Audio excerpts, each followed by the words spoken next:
जयराम जी की। उम्मीद है अब आवाज आ रही होगी।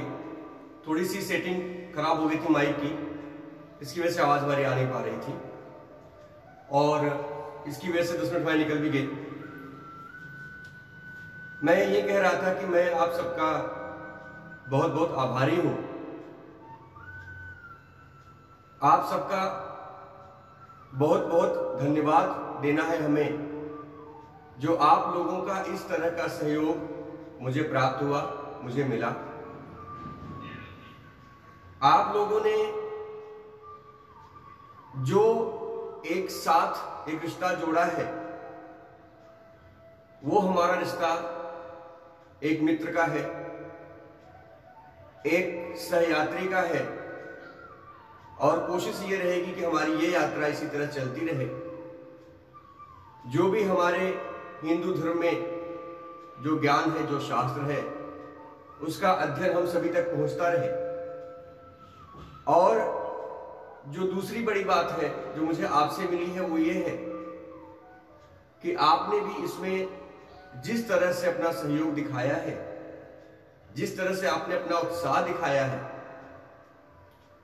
शुरू में मुझे लगता था कि शायद लोगों का धर्म से विश्वास उठ गया है, लोगों का धर्म में भरोसा नहीं है, लेकिन आप लोगों के इस कंटिन्यू सहयोग से, जो लगातारिता आपने दिखाई है, उससे ऐसा लगता है, ऐसा भरोसा होता है कि नहीं, अभी भी लोग हैं जो धर्म के लिए समय निकालते हैं, जो धर्म के लिए धन निकालते हैं और जो धर्म के लिए अपने आप को समर्पित करना चाहते हैं। और यकीन कीजिए, इस संसार में कभी भी हर व्यक्ति धर्म का पालन नहीं कर सकता, ये तो अटल सत्य है। लेकिन ऐसे बहुत से लोग हैं जो धर्म का आचरण करते हैं और जिनकी वजह से ही ये धर्म स्थिर है, ये धर्म स्थित है। इस धर्म की अपनी जो गरिमा है वो बनी हुई है। आप लोगों का बहुत बहुत धन्यवाद। और मैं ये कोशिश करूंगा, मेरा आपसे भी ये आह्वान है, मैं भी यही करता हूं, ज्यादा से ज्यादा लोगों को धर्म के मार्ग पर लाने की कोशिश करिए। ज्यादा से ज्यादा लोग धर्म के रास्ते पर चले। ये अगर कोई व्यक्ति अधर्म के मार्ग पे चला गया है तो सिर्फ उसकी गलती नहीं है, ये पूरे समाज की एक कमी है कि वो व्यक्ति हमारे समाज में रहते हुए अधर्म के मार्ग पर गया कैसे। तो कहीं ना कहीं हमें कोशिश, हमें प्रयत्न करना चाहिए। देखिए, हम किसी को बदल तो नहीं सकते, लेकिन कोशिश करने में कुछ नहीं जाता। इसलिए हमेशा कोशिश करिए कि आप तो धर्म पे रहिए ही, लेकिन बाकी लोगों को भी धर्म के रास्ते पर लेकर आना एक सामाजिक प्राणी होने की वजह से हमारी जिम्मेदारी है। तो आइए, आज श्रीमद् भागवत महापुराण का 12वां अध्याय है और आपका ये प्रेम, ये स्नेह इस तरह बना रहे। कोशिश करिएगा ज्यादा से ज्यादा लोगों को धर्म की बातों से जोड़ने की। 12वें अध्याय में चलते हैं। शौनक जी ने कहा, अश्वस्थामा ने जो अत्यंत तेजस्वी ब्रह्मास्त्र चलाया था, उसका उत्तरा का गर्भ, उससे जो धनुर्बाण चलाया था, उससे उत्तरा का गर्भ नष्ट हो गया था, परंतु भगवान ने उसे पुनः जीवित कर दिया था, परीक्षित को। उस गर्भ से पैदा हुए महाज्ञानी महात्मा परीक्षित के, जिन्हें शुकदेव जी ने ज्ञानोपदेश दिया था, जन्म, कर्म और मृत्यु और उसके बाद जो गति उन्हें प्राप्त हुई थी, यदि आप सब ठीक से समझें तो कहें, क्योंकि हम उस बात को बड़े ही, जैसा इसमें लिखा है, श्रद्धा के साथ बताना चाहते हैं, कहना चाहते हैं। इसमें आगे चौथा मंत्र इसमें कहा गया, सूत जी ने कहा, धर्मराज युधिष्ठिर अपनी प्रजा को प्रसन्न रखते हुए पिता के समान उसका पालन करने लगे, अपनी प्रजा का पालन करने लगे। भगवान श्री कृष्ण के चरण कमलों के सेवन पे वे समस्त भोगों से निष्प्रिय हो गए। भगवान के चरण कमलों में उनका मन इस तरह लगा कि उन्हें और किसी बात की सुध नहीं रही। आगे 5वां मंत्र इसमें कहा गया है, शौनक आदि ऋषियों ने उनके पास अतुल संपत्ति होते हुए भी उन्होंने बड़े बड़े यज्ञ किए थे तथा उसके फलस्वरूप ज्येष्ठ लोगों का उन्होंने अधिकार प्राप्त कर लिया था। उनकी रानियां और भाई उनके अनुकूल थे। सारी पृथ्वी उनकी थी। वे जम्बू द्वीप के स्वामी थे और उनकी कीर्ति स्वर्ग लोक तक फैली हुई थी। आगे छठा मंत्र इसमें कहा गया है, उनके पास भोग की ऐसी सामग्री थी जिसके लिए देवता लोग भी लालायित रहते हैं, परंतु जैसे भूखे मनुष्य को भोजन के अतिरिक्त दूसरे पदार्थ नहीं समझ में आते, दूसरे पदार्थ नहीं अच्छे लगते, वैसे ही भगवान के सिवा दूसरी कोई वस्तु उन्हें सुख नहीं देती थी। शौनक जी, उत्तरा के गर्भ में स्थित वह वीर शिशु परीक्षित जब अश्वत्थामा के ब्रह्मास्त्र के तेज से जलने लगा, तब उसने देखा कि उसकी आंखों के सामने एक ज्योतिर्मय पुरुष है। वह देखने में तो अंगूठे भर का है, परंतु उसका स्वरूप बहुत ही निर्मल है। अत्यंत सुंदर श्याम शरीर, बिजली के समान चमकता हुआ पीतांबर धारण किए हुए, सिर पर सोने का मुकुट झिलमिला रहा है। उस निर्विकार पुरुष के बड़े ही सुंदर लंबी लंबी चार भुजाएं, कानों में तपाए हुए स्वर्ण के सुंदर कुंडल, आंखों में लालिमा है, हाथों में लुकेक के समान जलती हुई गदा लेकर के उसे बार बार घुमा रहा है और स्वयं शिशु के चारों ओर घूम रहा है। आगे 10वां मंत्र इसमें कहा गया है, जैसे सूर्य अपने किरणों से कोहरे को भगा देता है, वैसे ही उस गदा के द्वारा ब्रह्मास्त्र के तेज को वो व्यक्ति शांत करता चला जा रहा है। उस पुरुष को अपने समीप देख करके वह गर्भस्थ शिशु सोचने लगा कि यह कौन है। आगे 11 मंत्र है, धर्म रक्षक अप्रमेय भगवान श्री कृष्ण ब्रह्मास्त्र के जो भी उसके तेज थे, उस तेज को शांत करके वहां से अंतर्ध्यान हो गए। तदनंतर अनुकूल ग्रहों के उदय से युक्त समस्त सद्गुणों विकसित करने वाले, जो सद्गुणों को विकसित करते हैं, ऐसे समस्त सद्गुणों को विकसित करने वाले शुभ समय में पांडु के वंशधर परीक्षित का जन्म हुआ। जन्म के समय ही वह बालक इतना तेजस्वी दिख पड़ता था मानो स्वयं पांडु ने ही फिर से वापस जन्म ले लिया हो। पौत्र के जन्म की बात सुनकर के राजा युधिष्ठिर मन में बहुत प्रसन्न हुए। उन्होंने धौम्य कृपाचार्य आदि ब्राह्मणों से मंगल वाचन और जातक कर्म संस्कार पूरे करवाए। आगे 14वें मंत्र में कहा गया है, महाराज युधिष्ठिर दान के योग्य समय को जानते थे। उन्होंने प्रजातीर्थ नामक काल में अर्थात नाल काटने के पहले ही ब्राह्मणों को सुवर्ण गौवें, पृथ्वी, गांव, उत्तम जाति के हाथी, घोड़े और उत्तम अन्न का दान दिया था। यहां पर एक शब्द का इस्तेमाल किया गया है, प्रजातीर्थ। इसके बारे में समझ लीजिए क्या है। नाल छेदन से पहले सूतक नहीं होता है। जैसे कहा गया है, यावत्र छिद्यते नाल तावत्र प्रेति सूतकम। पिछले समय या हर समय आप कह सकते हैं, इसी समय को प्रजातीर्थ कहते हैं। यह समय प्रजातीर्थ काल कहलाता है। इस समय में जो दान दिया जाता है, मतलब कौन सा समय कहलाता है? नाल छेदन से पहले सूतक कभी नहीं होता है, और इस समय को प्रजातीर्थ कहते हैं।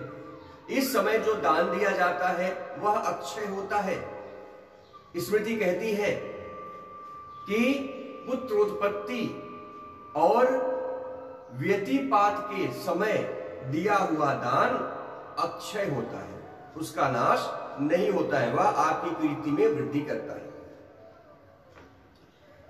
आगे 15वां मंत्र है, इसमें कहा गया है, ब्राह्मणों ने संतुष्ट होकर के अत्यंत विनयी युधिष्ठिर से कहा, हे पुरुवंश श्रेमण, काल की दुर्निवार गति से यह पवित्र पुरुवंश मिटना ही नहीं चाहता, परंतु तुम लोगों पर कृपा करने के लिए भगवान विष्णु ने यह बालक देख करके उसकी रक्षा की थी, क्योंकि यह बालक तो गर्भावस्था में ही समाप्त हो चुका था, इसलिए इसका नाम विष्णुरात होगा। निस्संदेह यह बालक संसार में बड़ा यशस्वी, भगवान का परम भक्त और महापुरुष बन करके इस संसार में अपनी कीर्ति और यश को फैलाएगा। युधिष्ठिर ने कहा, हे महात्माओं, यह बालक क्या अपने उज्जवल यश से हमारे वंश की कीर्ति और इसकी पवित्र जो गरिमा है उसे महात्मा राजर्षियों का अनुसरण करेगा, उसको और आगे बढ़ाएगा। ब्राह्मणों ने कहा, धर्मराज, यह मनुपुत्र इक्ष्वाक वंश के समान अपनी प्रजा का पालन करेगा तथा दशरथ नंदन भगवान श्री राम के समान ब्राह्मण भक्त और सत्य प्रिय होगा। यह उसी नर नरेश शिबी के समान दाता और शरणागत वत्सल होगा। यह याज्ञिकों में दुष्यंत के पुत्र भरत के समान अपने वंश का यश फैलाने वाला होगा। और आगे तीसरे मंत्र में कहा गया है, धनुर्धरों में यह सहस्त्रबाहु अर्जुन के और अपने दादा पार्थ के समान अग्रगण्य होगा। यह अग्नि के समान दुर्धर्ष और समुद्र के समान दुस्तर यानी विशाल होगा। यह सिंह के समान पराक्रमी और हिमाचल की तरह आश्रय लेने योग्य और पृथ्वी के सदृश्य तितिक्षु और माता पिता के समान सहनशील होगा। इसमें पितामह ब्रह्मा के समान समता होगी।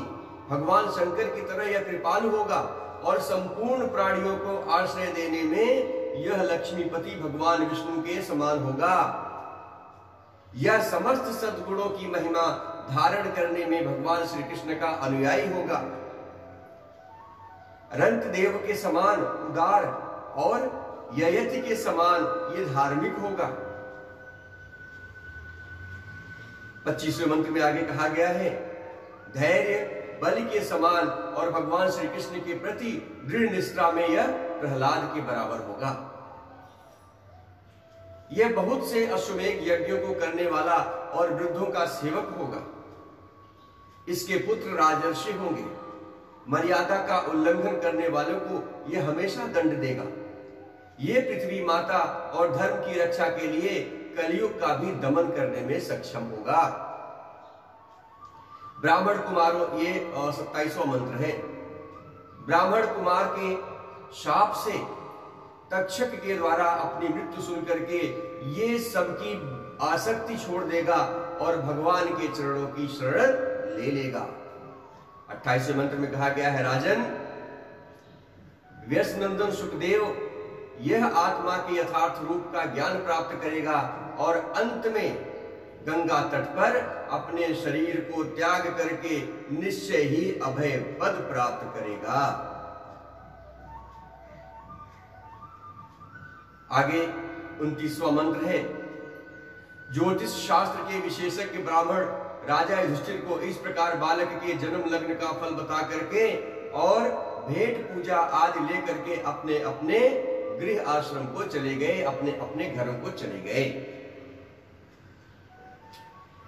30वें मंत्र में कहा गया है, वही यह बालक संसार में आगे चल करके परीक्षित के नाम से प्रसिद्ध हुआ, क्योंकि वह समय समर्थ बालक गर्भ में जिस पुरुष का दर्शन पा रहा था वो कोई साधारण पुरुष नहीं था, वो स्वयं भगवान श्री कृष्ण थे।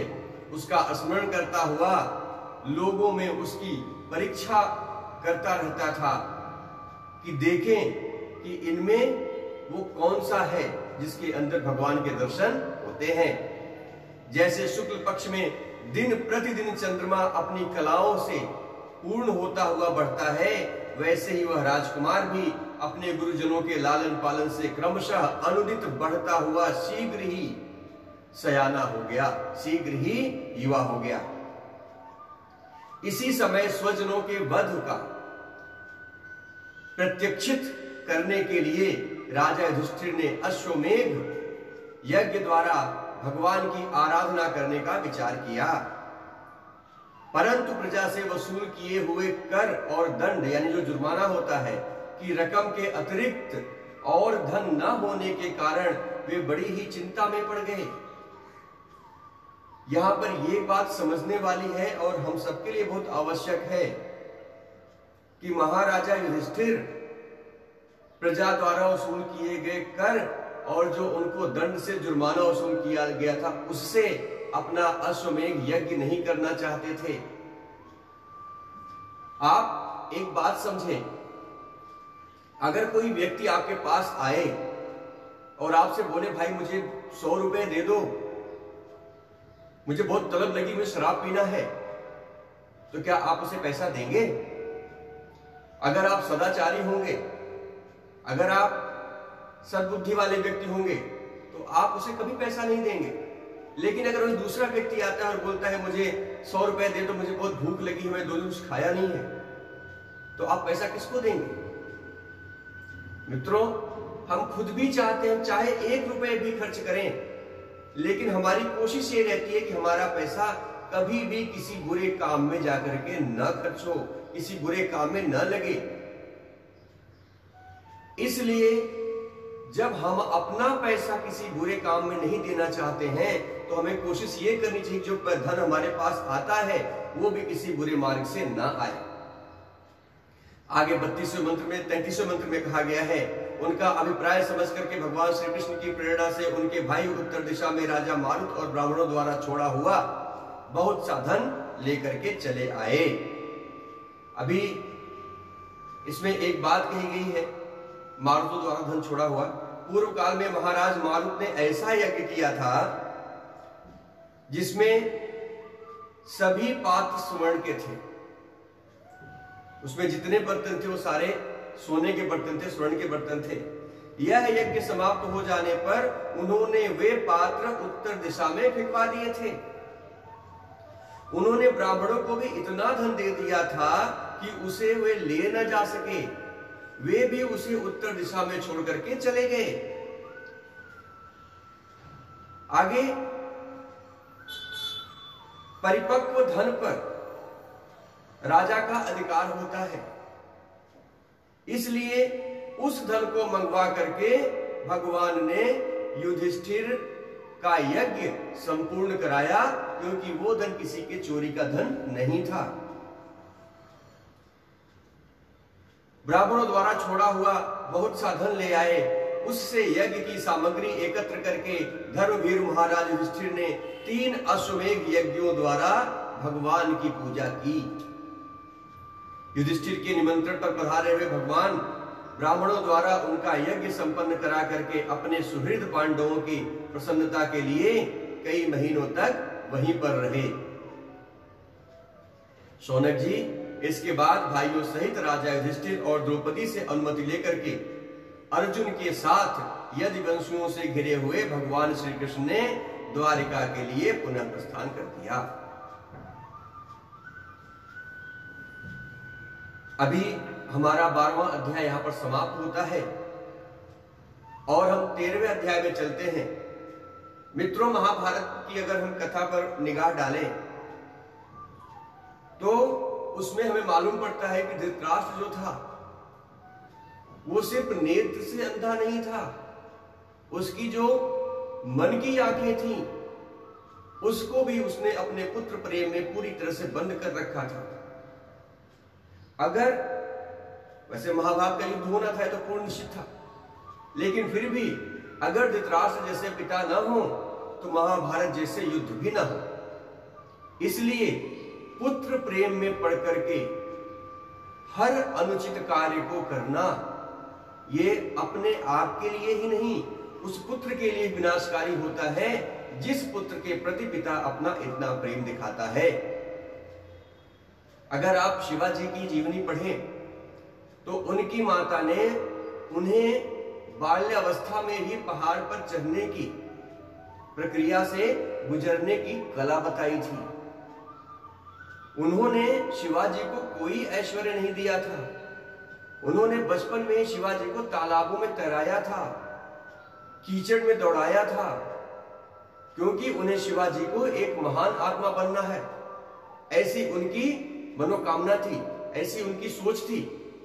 मित्रों, हमेशा ध्यान रखिए कि जो इंजेक्शन होता है हमेशा दर्द देने वाला होता है, लेकिन उसका जो असर होता है वो हमारे लिए शुभकर होता है। उसी तरह से अपने पुत्र के लिए आपका क्रोध एक इंजेक्शन के समान है। वो क्रोध इसलिए नहीं होता कि आप अपने पुत्र का विनाश चाहते हैं, उसका बुरा चाहते हैं, उसका अनभला चाहते हैं, बल्कि वो क्रोध इसलिए होता है क्योंकि आपका पुत्र उस मार्ग पे नहीं जा रहा है जिस पर आप उसे लेके जाना चाहते हैं, और जिस मार्ग पे वो जा रहा है वो मार्ग उसके आगे रास्ते के लिए या उसके भविष्य के लिए सही नहीं है। इसलिए प्रेम और क्रोध दोनों ही पुत्र पे बना के रखिए, वरना वही पुत्र बड़ा होकर के आपसे एक दिन कहेगा, मैं तो बच्चा था, तुम तो मुझे रोक सकते थे, तुमने मुझे क्यों नहीं रोका। आइए बढ़ते हैं 13वें अध्याय की तरफ। इसमें विदुर जी के उपदेश से धृतराष्ट्र और गांधारी का वन में जाना दिखाया गया है। सूत जी कहते हैं, विदुर जी तीर्थ में महर्षि मैत्रेय से आत्मा का ज्ञान प्राप्त करके हस्तिनापुर लौट आए। विदुर जी तीर्थ यात्रा में महर्षि मैत्रेय से आत्मा का यानी आत्मज्ञान प्राप्त करके वापस हस्तिनापुर लौट आए। उन्होंने जो कुछ जानने की इच्छा की थी वो पूर्ण हो चुकी थी। विदुर जी मैत्रेय ऋषि से जितने प्रश्न किए थे उनका उत्तर सुनने से पहले ही भगवान श्री कृष्ण ने अनन्य भक्ति हो जाने के कारण वे उत्तर सुनने में उपराम हो गए। आगे दूसरा मंत्र है, इसमें कहा गया, शौनक जी अपने चाचा विदुर जी को आया हुआ देख करके धर्मराज युधिष्ठिर और उनके चारों भाई धृतराष्ट्र, युत्सु, संजय, कृपाचार्य, कुंती, गांधारी, द्रौपदी, सुभद्रा, उत्तरा, कृपि तथा पांडव परिवार के अन्य सभी नर नारी अपने पुत्र सहित दूसरी स्त्रियां सब के सब बड़ी प्रसन्नता से मानो मृत शरीर में प्राण आ गया हो ऐसा अनुभव करते हुए उनकी अगवानी के समय उनके सामने चले गए। आपको पता है कि विदुर जी एक दासी पुत्र थे, लेकिन उन्होंने अपने ज्ञान और अपने धैर्य से अपने महत्व को इतना ज्यादा बढ़ा दिया था कि उनके बिना कोई भी कार्य उस राज्यसभा में नहीं होता था। भीष्म पितामह से लेकर के धृतराष्ट्र तक धृतराष्ट्र की बात सुनता नहीं था, लेकिन फिर भी उनकी राय जरूर लिया करता था। आगे करुण हृदय विदुर जी ने पांडवों को पांडवों को दुख न हो, इसके लिए उन्होंने भी उन्हें पूरी तरह से उनका स्वागत किया और उनको धन्यवाद दिया। यथा योग्य सबने आलिंगन और प्रणाम आदि द्वारा सब उनसे मिले और विरह जनित उत्कंठ से कातर होकर के सबने प्रेम अश्रु बहाए। युधिष्ठिर ने आसन पर बैठ करके उनका यथोचित सत्कार किया। अपने स्वयं के आसन को खाली करके युधिष्ठिर ने अपने चाचा को वहां पर बैठा दिया। आगे 7वां मंत्र है, जब वे भोजन एवं विश्राम करके सुखपूर्वक आसन पर बैठे थे तब युधिष्ठिर ने विनय से सिर झुका करके सबके सामने उनसे कहा।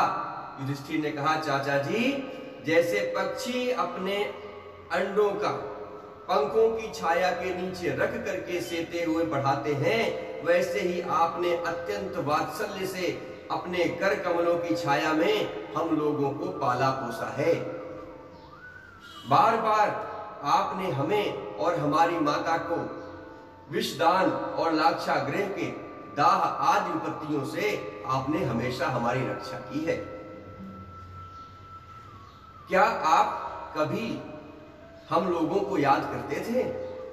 9वें मंत्र में कहा गया है, अपने पृथ्वी पर विचरण करते समय किस वृत्ति से जीवन निर्वाह किया, आपने पृथ्वी तल पर किन किन तीर्थों और मुख्य क्षेत्रों का सेवन किया।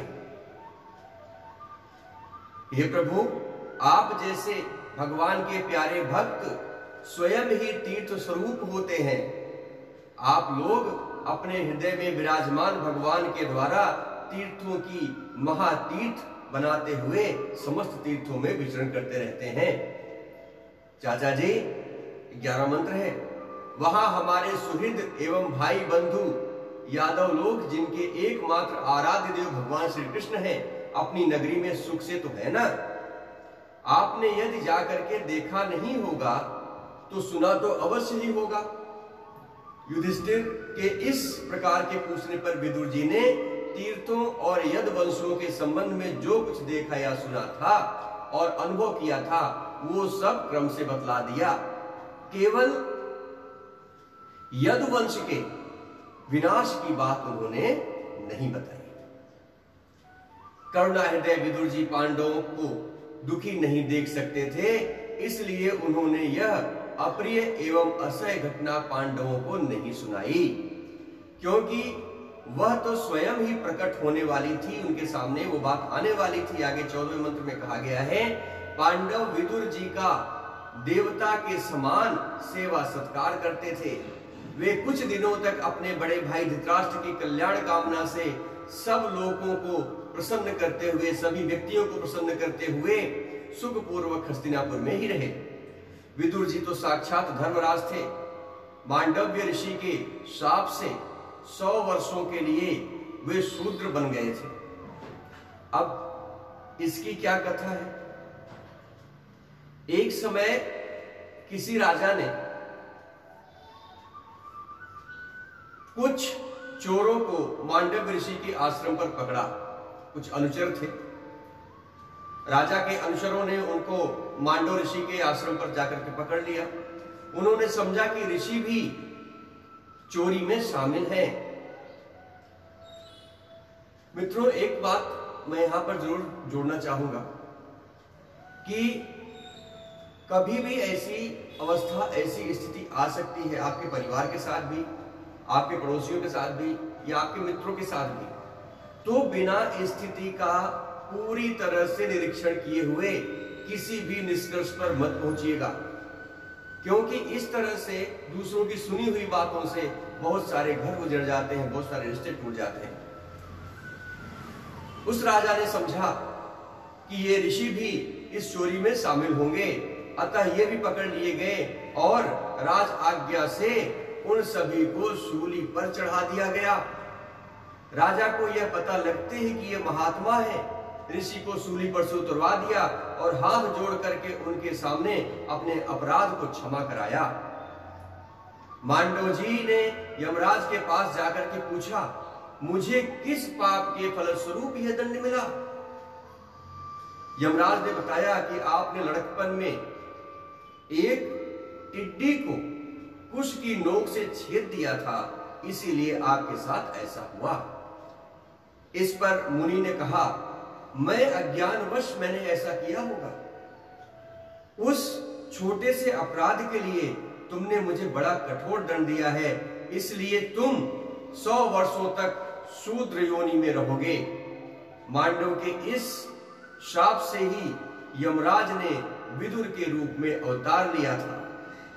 विदुर जी कोई दूसरे नहीं, वो स्वयं यमराज के अवतार थे और उन्होंने 100 वर्षों तक उसी श्राप के चलते शूद्र बन करके व्यतीत किए थे।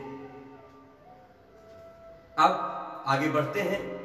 इतने दिनों तक यमराज के पद पर आर्यमा थे और वही पापियों को उचित दंड देते थे। राज्य प्राप्त हो जाने पर आपने लोकपालों सरीखे भाइयों के साथ तथा युधिष्ठिर वंशधर परीक्षित को देख करके अपनी अतुल संपत्ति को आनंदित करके उसे आनंद से उसमें आप रहने लगे थे। इस प्रकार पांडव गृहस्थ के सब काम धंधों में रम गए और उन्हीं के पीछे एक प्रकार से ये बात भूल गए कि अनजाने में ही हमारा जीवन मृत्यु की ओर चला जा रहा है। जब हम देखते देखते उनके सामने वो समय आ गया जिसको कोई नहीं टाल सकता था, जो अटल था। हमको लगता है कि हम बढ़ रहे हैं, हर साल जन्मदिन मना रहे हैं, लेकिन हम हर दिन बढ़ नहीं रहे हैं, हम हर दिन घट रहे हैं। हमारे जीवन का एक एक दिन हमारे हाथ से फिसलता चला जा रहा है और हमें भ्रम यह है कि हम एक एक दिन बड़े होते जा रहे हैं। कितनी कमाल की बात है। परंतु विदुर जी ने काल की गति जान करके अपने बड़े भाई धृतराष्ट्र से कहा, महाराज देखिए, अब बड़ा भयंकर समय आ गया है, झटपट यहां से निकल चलिए। हम सब लोगों के सिर पर वह सर्वसमर्थ काल मंडराने लगा है, जिसको टालने का कोई भी उपाय नहीं है। आगे 20वें मंत्र में कहा गया है, काल के वशीभूत होकर के जीव का अपने प्रियतम प्राणों से भी बात में वियोग हो जाता है। फिर धन जन आदि दूसरी वस्तुओं की तो बात ही क्या करनी, वो सब यहीं रह जाती हैं। 21वें मंत्र में कहा गया है, आपके चाचा, ताऊ, भाई, सगे संबंधी, पुत्र सभी मारे गए। आपकी उम्र भी ढल चुकी है, शरीर बुढ़ापे का शिकार हो गया है, आप पराये घर में पड़े हुए हैं। ओहो, इस प्राणी को जीवित रहने की कितनी प्रबल इच्छा होती है। इसी के कारण तो आप भीम का दिया हुआ टुकड़ा खा करके कुत्ते सा जीवन बिता रहे हैं। इतनी कठोर भाषा विदुर द्वारा बोले जाने का महत्व अपने आप में अनुकरणीय है। जिनको आपने आग में जलाने की चेष्टा की, विष देकर के मार डालना चाहा, भरी सभा में जिनकी विवाहिता स्त्री को अपमानित किया गया, जिनकी भूमि और धन छीन लिए, उन्हीं के अन्न से पले हुए प्राणों को रखने में आपका क्या गौरव है। आपके अज्ञान की हद तो तब हो गई है कि जब आप इतना सब हो जाने के बाद भी जीवन जीने की इच्छा रखते हैं। परंतु आपके चाहने से क्या होगा, पुराने अस्त्र की तरह बुढ़ापे से गला हुआ आपका ये शरीर आपके न चाहने पर भी दिन प्रतिदिन क्षीण हुआ चला जा रहा है। अब इस शरीर से आपका कोई स्वार्थ सधने वाला नहीं है, इसमें फंसिए मत, इसकी ममता का बंधन काट डालिए। जो संसार के संबंधियों से अलग रह करके उनके अनजाने में अपने शरीर का त्याग करता है, वही धीर कहा गया है, चाहे अपनी समझ हो या दूसरों को समझाने से। जो संसार के संबंधियों से अलग रह करके उनके अनजाने में अपने शरीर का त्याग करता है, वही धीर कहा जाता है। चाहे वो अपनी समझ से हो या किसी दूसरे के समझाने से हो। मानव स्वभाव के नाते हमारे अंदर एक बड़ी खास बात यह होती है कि हमें दूसरों से ये उम्मीद होती है कि वो हमारे साथ सहानुभूति रखें, और लोग रखते हैं, और उसी सहानुभूति के चक्कर में हम सारा जीवन अपनों के बीच में बिता देते हैं। आगे कहा गया है, 27वां मंत्र है, इसके आगे जो समय आने वाला है वो अंत समय है। इसे इस संसार को दुख रूप समझ करके इससे विरक्त हो जाता है वो व्यक्ति, और अपने अंतःकरण को वश में करके हृदय में भगवान को धारण करके सन्यास के लिए वो घर से निकल पड़ता है। वही उत्तम मनुष्य है। उसके आगे जो समय आने वाला है वो प्रायः मनुष्यों के गुणों को घटाने वाला होगा। इसके लिए आप अपने कुटुंबियों से छिप करके उत्तराखंड में चले जाएं। 28वें मंत्र में कहा गया है, जब छोटे भाई विदुर अंधे राजा धृतराष्ट्र को इस प्रकार समझाया, तब उनकी प्रज्ञा के नेत्र खुल गए। वे भाई बंधुओं के सुदृढ़ स्नेह पाशों से कट करके अपने छोटे भाई विदुर के दिखलाए हुए मार्ग से निकल पड़े। 29वें मंत्र में कहा गया है, जब परमपिता ने ये विदुर के द्वारा ये ज्ञान उनके दिमाग में डाला, उनकी आंखें खुल गई। उनकी पतिव्रता सुबल नंदिनी गांधारी ने देखा कि मेरे पति देव तो हिमालय की यात्रा कर रहे हैं, जो सन्यासियों को वैसा ही सुख देता है जैसा वीर पुरुषों की लड़ाई के मैदान में अपने शत्रु के द्वारा किए हुए न्यायोचित प्रहार से। तब वे भी उनके पीछे पीछे चल पड़े। अजात शत्रु युधिष्ठिर ने प्रातः काल संध्या वंदन तथा अग्निहोत्र करके ब्राह्मणों को नमस्कार किया और उन्हें तिल, गौ, भूमि और सुवर्ण का दान दिया। इसके बाद जब गुरुजनों की चरण वंदना के लिए राजमहल में गए तब उन्हें मालूम पड़ा कि धृतराष्ट्र, विदुर तथा गांधारी के दर्शन अब उन्हें नहीं होंगे। युधिष्ठिर ने उद्विग्न चित्त होकर के वहीं बैठे हुए संजय से पूछा, हे संजय, मेरे वृद्ध और नेत्रहीन पिता धृतराष्ट्र कहाँ हैं? पुत्र शोक से पीड़ित दुखिया माता गांधारी और मेरे परम हितैषी चाचा विदुर जी कहाँ चले गए? ताऊ जी अपने पुत्रों और बंधु बांधवों के मारे जाने से दुखी थे। मैं बड़ा ही मंद बुद्धि हूं। युधिष्ठिर जी कहते हैं, मैं बड़ा ही मंद बुद्धि हूं, कहीं मुझसे किसी अपराध की आशंका करने से वे माता गांधारी सहित गंगा जी में तो नहीं कूद पड़े।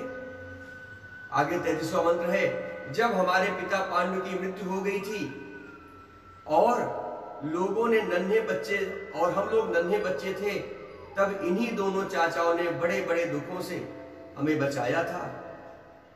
वे हम पर बड़ा ही प्रेम रखते थे। आए वे यहां से कहां चले गए? आगे 34वां मंत्र इसमें कहा गया है, सूत जी कहते हैं, संजय अपने स्वामी धृतराष्ट्र को न पा करके और स्नेह की विकलता से अत्यंत पीड़ित और विरहातुर हो रहे थे। वे युधिष्ठिर को कुछ उत्तर न दे सके। 35वें मंत्र में कहा गया है, फिर धीरे धीरे बुद्धि के द्वारा उन्होंने अपने चित्त को स्थिर किया, हाथों से आंखों के आंसू पोंछे और अपने स्वामी धृतराष्ट्र के चरणों का स्मरण करते हुए युधिष्ठिर से कहा। 36वां मंत्र आगे संजय बोले, हे कुलनंदन, मुझे आपके दोनों चाचा और गांधारी के संकल्प का कुछ भी पता नहीं है। हे महाबाहो, मुझे तो उन महात्माओं ने ठग लिया। संजय इस प्रकार कह ही रहे थे कि तुम्बुरुके के साथ देवर्षि नारद जी वहां अपने तंबूरे के साथ देवर्षि नारद जी वहां पर आ पहुंचे। महाराज युधिष्ठिर ने भाइयों सहित उठ करके उन्हें प्रणाम किया और उनका सम्मान करते हुए बोले। 38वां मंत्र है, युधिष्ठिर जी ने कहा, भगवान आप मुझे अपने दोनों चाचाओं का पता नहीं लग पा रहा है, ना जाने वे कहां, और पुत्र शोक से व्याकुल तपस्विनी माता गांधारी यहां से कहां चले गए। 29वें मंत्र में कहा गया है, भगवान अपार समुद्र में कर्णधार के समान आप ही हमारे पारदर्शक हैं, आप ही हमारे मार्गदर्शक हैं। तब भगवान के परम भक्त भगवान में देवर्षि नारद जी ने कहा।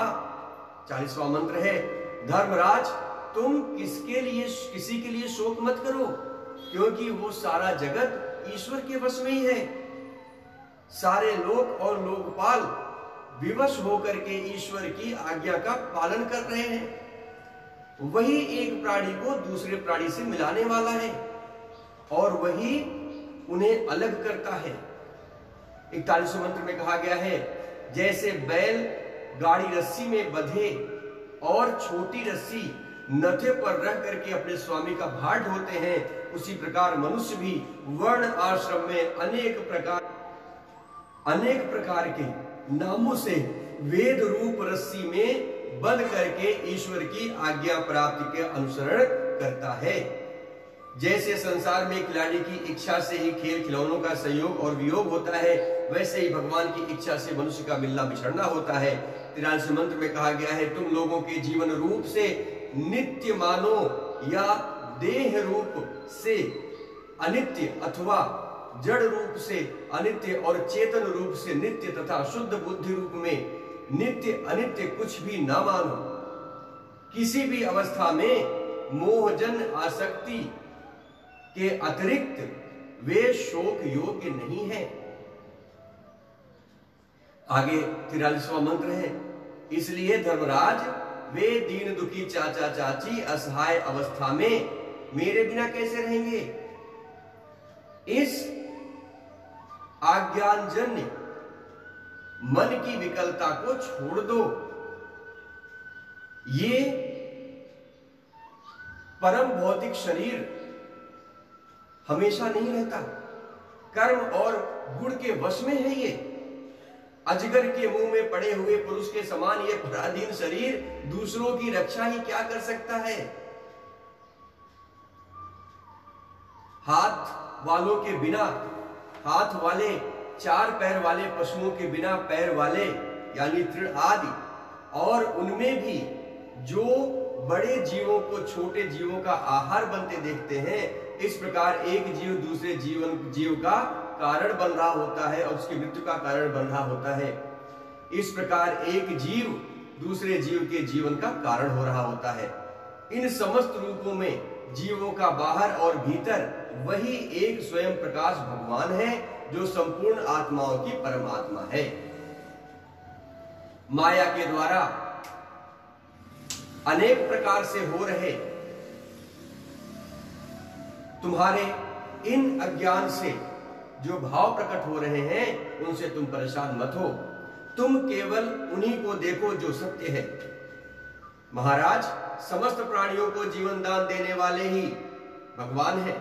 वे इस समय इस पृथ्वी पर देवद्रोहियों का नाश करने के लिए काल रूप में अवतीर्ण हुए हैं। जब वे देवताओं का कार्य पूरा कर चुके हैं, तब थोड़ा सा काम और शेष है, इसके लिए वे यहां पर रुके हुए हैं। जब तक वे प्रभु यहां पर हैं, तब तक तुम लोग उनकी प्रतीक्षा करते रहो। आगे 50वें मंत्र में है, कहा गया है, ये अध्याय काफी लंबा हो गया था, खत्म होने वाला है। धर्मराज हिमालय के दक्षिण में भागे,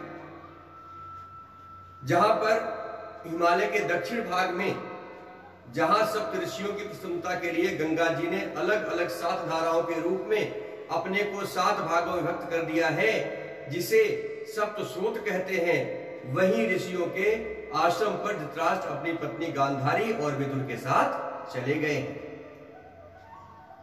52वां मंत्र है, वहां वे त्रिकाल स्नान और विधि पूर्वक अग्निहोत्र करते हैं।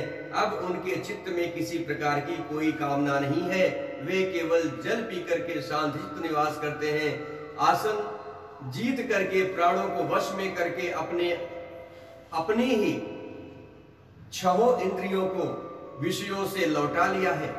भगवान की धारणा से उनके तमोगुण, रजोगुण और सत्वगुण सब नष्ट हो चुके हैं। उन्होंने अहंकारों को बुद्धि के साथ जोड़ करके और उसे क्षेत्र के आत्मा में लीन करके उसे महाकाश में घटाकाश के समान सर्वाधिष्ठान में ब्रह्मा के एक रूप में अपने आप को उन्होंने प्रतिष्ठित कर लिया है। आगे कहा गया है, उन्होंने अपनी समस्त इंद्रियों और मन को रोक करके समस्त विषयों को बाहर से ही लौटा दिया है और माया के गुणों को होने वाले परिणामों को सर्वथा मिटा दिया है। समस्त कर्मों का संन्यास करके वे इस समय ठुंडू की स्थिर में हो करके पूरी तरह से अपने आप को उन्होंने आत्मा में विलीन कर लिया है, परमात्मा में विलीन कर लिया है। अतः तुम उनके मार्ग में विघ्न रूप मत बनना। धर्मराज आगे कहते हैं कि 56वां 57वां मंत्र है, उसमें कहा गया है, गाहरपत्य अग्नियों के द्वारा पर्ण कुटीर के साथ अपने पति के मृतदेह को जलते देख करके बाहर खड़ी हुई साध्वी गांधारी भी पति का अनुगमन करती हुई उसी के आग में प्रवेश कर जाएंगी। धर्मराज विदुर जी ने अपने भाई का आर्य क्षेम मोक्ष देख करके हर्षित और वियोग दोनों को देख करके दुखित होते हैं और वहां से तीर्थ सेवन के लिए चले जाएंगे।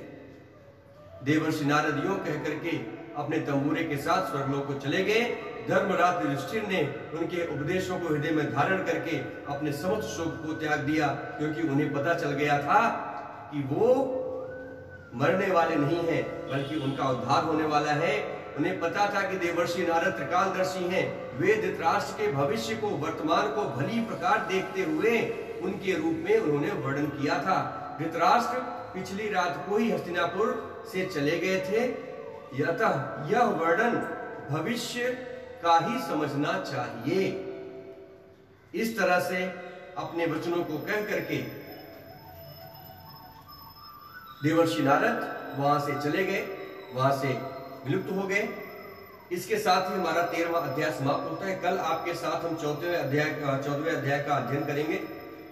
जब महापुराण का हम अध्ययन करते हैं उस समय कुछ ज्यादा ही लग जाता है। आपके धैर्य की मैं प्रशंसा करता हूं। अब शकुन को देख करके महाराज युधिष्ठिर का शंका करना और अर्जुन का द्वारका से लौटना, यह है कल का विषय, जिसपे कल हम आपके साथ मिल करके अध्ययन करेंगे। तब तक के लिए हमें दीजिए आज्ञा। जय श्री कृष्ण।